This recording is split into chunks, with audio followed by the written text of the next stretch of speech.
Okay, now we have created here a function which I just modified. Earlier we had created that using Python 3.9. So I created a new function with Python 3.10.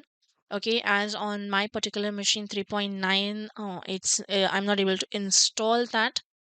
So I have gone for Python 3.10.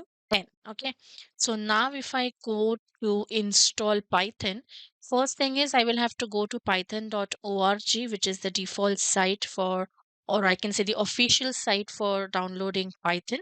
Here I can go to Windows, and for 3.10 I have the Windows installer file available. Okay, so here I can just click on the 64-bit because my machine supports 64-bit file.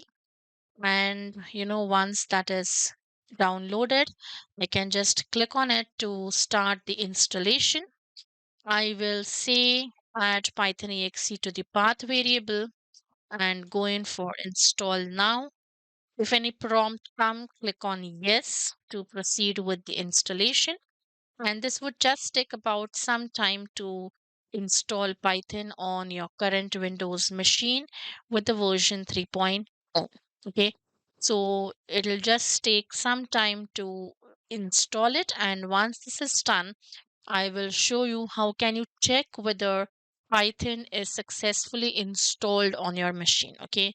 So this setup, as you know, we don't have a kind of environment wherein we can see, because it's basically an interpreter which can be used with environments like Visual Studio Code, or your PyCharm, or some other tools that we have. Okay, so okay, this was successful. Okay, fine. Now what I'll do is I'll go to run. I'll type there cmd.